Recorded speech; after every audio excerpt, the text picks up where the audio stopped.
안녕하십니까. 페이스트형 NTC 온도 센서 개발을 발표하게 된 페이스트폴스조 발표자 송기봉입니다. 목차는 다음과 같습니다. 우선 저희 조 이름은 페이스트형 NTC 개발을 강조하는 느낌을 위해 페이스트폴스라고 이름을 지었습니다. 현재 박민성 대학원생이 멘토로 있으며 조원은 강은서, 박성호, 송기봉, 유민석, 형성재 5명으로 구성되어 있습니다.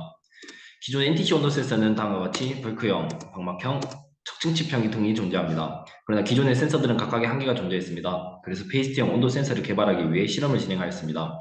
페이스트형은 다음과 같이 간편한 공정 및 설치, 높은 온도 응답성, 좋은 소성을 통한 타 부품의 안전성 확보 등의 장점을 가지고 있어 주목을 받고 있습니다. 전기자동차 배터리용 전류 센서는 우측과 같이 배터리 관련 시스템용 저항 모듈 성능이 향상되어야 하며 빠른 응답성을 가지고 안정적으로 배터리 관리를 할 수 있어야 합니다. 이번 실험은 스마트전자와 협업하여 진행하였습니다.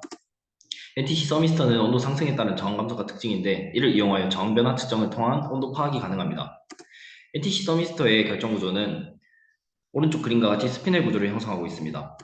NTC 페이스트를 개발하기 위한 페이스트 공동 조건을 확립하는 것이 이번 연구의 주제입니다. 저희는 다음과 같은 조건에 적합한 리드 프리 글래스 플릿을 발굴 및 제조하였고 시중 유리를 파쇄하여 서로 비교하였습니다. NTC 페이스트는 위 4가지 물질을 합성하여 제작하였습니다. 이때 리드 프리 글래스 플릿은 NTC 페이스트를 기판에 접착시켜주는 역할을 합니다. 또 다른 첨가지인 에틸셀룰로스는 NTC 파우더가 서로 붙게 해주는 접착제 역할을 하며 열처리 시 휘발되어 없어집니다. 2-2 부독 시해토 시 에틸 아세테이트는 NTC 파우더를 페이스트 형태로 만들어주는 역할을 하며 에틸셀룰로스와 마찬가지로 열처리 시에 휘발됩니다.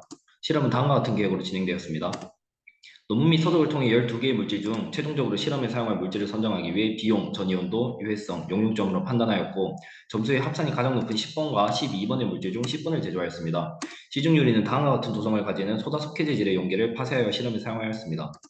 실험 과정은 그래스프릿과 NTC 파우더를 보시는 것 같은 방법으로 따로 제조한 뒤 첨가제와 혼합 도포 및 열 처리를 통해 NTC 페이스트를 최종적으로 제조하였습니다. 이후 제작된 페이스트의 상온저항 및 고온저항 측정 및 분석을 통해 실험을 마무리하였습니다. 실험 과정입니다. 그래스프릿은 다음과 같은 공정을 통해 제작하였습니다. 퍼짐 특성 측정을 위해 제작된 그래스프릿과 시중유리 분말을 다음과 같이 제작하여 열 처리 후 지름을 재었습니다. 이후 TGA DSC 시험을 진행하였습니다. NTC 파우더 역시 다음과 같은 공정으로 제작하였습니다. 이후 제작된 NTC 파우더 그래스프릿을 다음 공정을 통해 NTC 페이스트를 제작하였고 고온용 전극을 도포한 뒤 25도와 85도의 저항을 측정해 비정수를 계산하였습니다. 실험 결과입니다. 제작된 그래스프릿과 시중률의 퍼짐 특성은 각 온도에서 다음과 같은 값을 가졌습니다. 지름 10mm 10편을 기준으로 1000도 이하에서는 오히려 지름이 감소하는 값을 얻었습니다. 따라서 1000도 이상의 온도에서 제작한 10편이 퍼지기 시작한다는 정보를 얻을 수 있었습니다. TJ-DSC 분석의 경우 시중유리는 황이 함유되어 실험 장비에 손상이 우려될 수 있어 측정이 불가했습니다. 그래서 제작한 그래스프릿을 측정하였는데 TJ의 경우 그래스프릿이 상온에서 1100도의 온도까지 상승시켰을 때 약 99.38%의 잔류값을 얻었습니다. DSC를 통해 피크를 측정했을 때 참고한 문헌에 따른 전이온도가 520도였던 것에 반해 실제로 약 903도에서 피크 값을 얻었고 이 점을 전이온도로 확인하였습니다.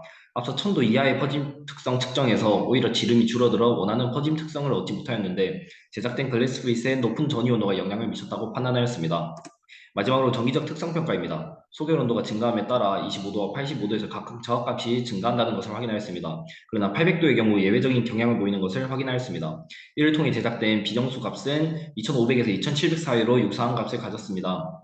1200도 이상의 온도에서는 제작된 샘플이 열처리 도중 변화가 발생하여 정기적 특성 측정이 불가하였습니다. 다음은 영상입니다. 결론입니다. 퍼짐 특성의 경우 1000도 이상에서 퍼지기 시작했고 1200도 이상부터는 급격한 퍼짐이 진행되었다고 확인하였습니다. 또한 시중 유리와의 비교를 통해 1000도 이하에서는 시중 유리가, 이상에서는 제작한 글래스프릿이 퍼짐 특성이 높았다는 결과값을 얻었습니다. TGA의 경우 제작한 글래스프릿이 1100도에서 약 99.38% 잔류하였고 DSC 측정을 통해 전이온도의 실측정값이 문헌에서의 값보다 약 380도가량 높게 측정된 것을 확인하였습니다. 전기적 특성의 경우 소결 온도가 증가함에 따라 저항이 증가하였고 비정수는 2500에서 2700 사이의 값을 얻을 수 있었습니다. 그러나 1200도 이상에서는 샘플의 변화 때문에 특성 측정이 불가하였습니다. 기업에서 요구한 높은 열 응답성을 가지며 좋은 소성이 가능한 페이스트를 제작하기 위해 저희는 스마트 전자와 함께 논의하였고 회사에 도움이 될 만한 결과를 얻을 수 있었습니다. 추후 기업 탐방과 수차례 멘토링을 통해 그 응용 가능성을 확인하였습니다.